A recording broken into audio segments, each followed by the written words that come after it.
Caleb.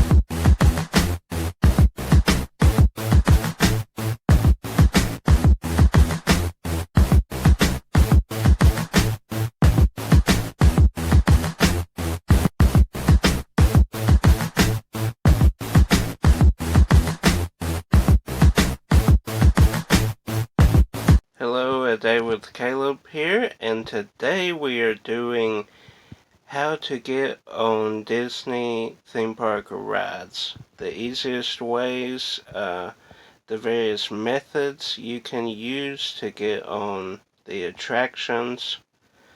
So we'll dive right in, breaking down each thing, giving you my tips as a Disney veteran. I've been going many times a year.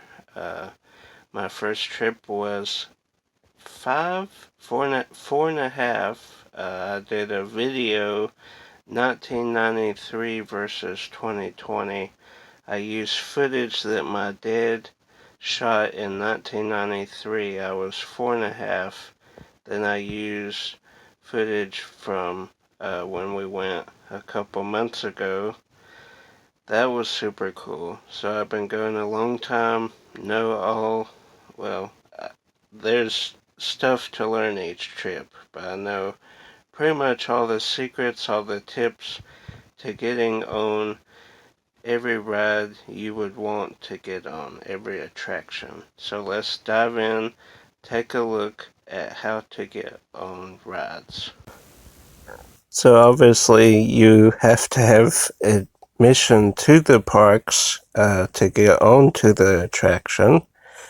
So that is an obvious one, but figured I would start with that just to clear any of that up. So this is how to get on attractions, or as you might refer to it, rides. So the first thing we can talk about is FastPass.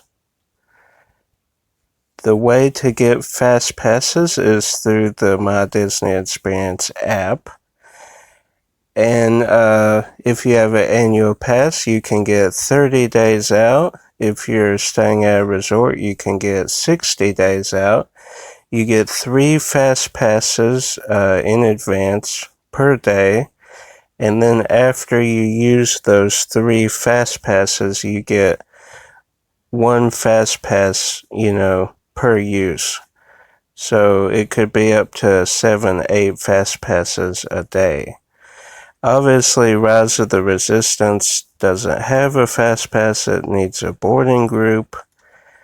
So that doesn't have a fast pass. But you want to plan out, make a list of rides that you want to get on and make sure you get fast passes for those attractions. So we talked about being annual pass holders. That's important for the fast pass system. Obviously, we can talk about rope drop. If there's a ride you couldn't get a fast pass for, and you want to get there without a long wait in line, you want to do it at rope drop. Rope drop is, let's say the park opens at 9, you want to be at the rope. This is the kind of the inner hub, specifically speaking about Magic Kingdom. So right at park open, you want to be there. we can talk about also single rider. Some attractions have this option. Not all rides have this option. There's I think 4 now, including this one here, Millennium Falcon, that you can utilize the single rider. Now this is if your family is okay with splitting up. Obviously, if you have young kids, you might not want to split up. It's not guaranteed if you're in a single rider that you're in the same attraction. You may very well be split up. So that's something to consider. So getting back to rope drop, you want to hit the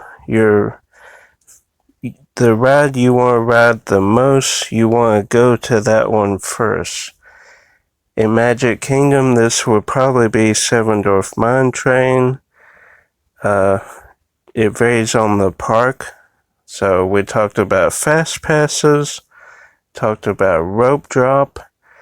Now, most people don't think about this, but if you've booked a fast pass and let's say the attraction goes down for some reason, you get a multi experience.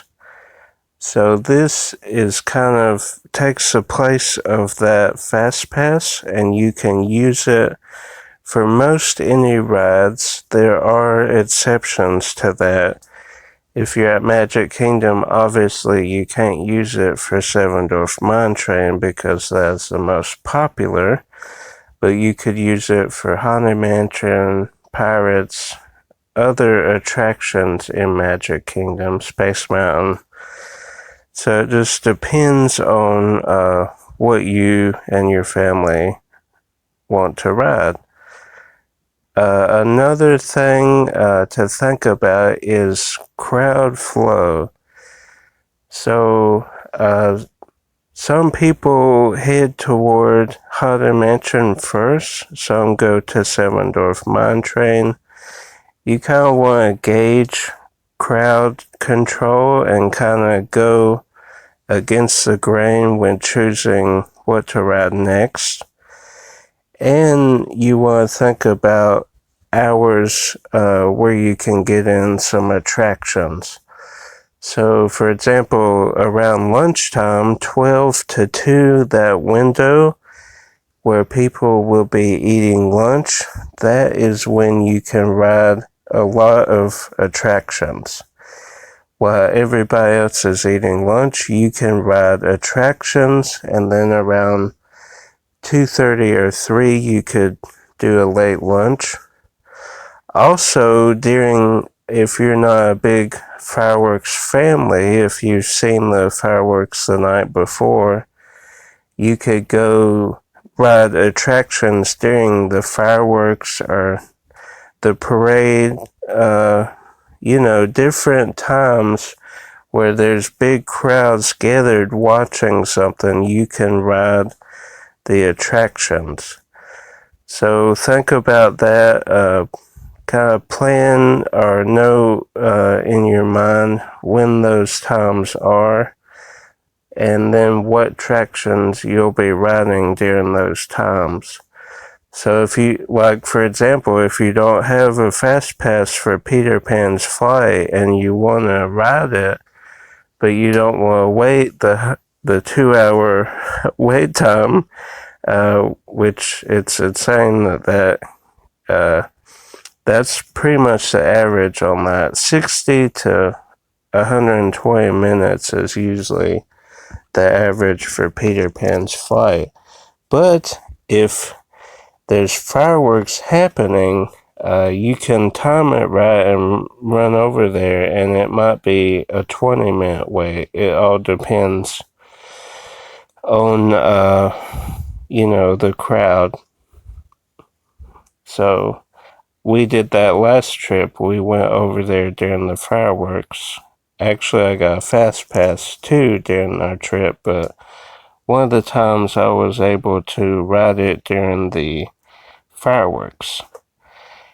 And some people don't think about, but if there's a reason you can't wait in line, if you've had surgery or, different needs, you can go to where people are and get essentially a fast pass. Hope that was helpful for you, how to get on attractions. We kind of walked through the various methods there. If you liked this video and it was helpful to you for your upcoming Disney trip, hit the like button down below. If you're new to the channel, please subscribe down below. We'll come out with new content Tuesday, Thursday, sometimes Saturday at 1 p.m. every week. And share with a friend, someone that may need this information too. So, hope you enjoyed.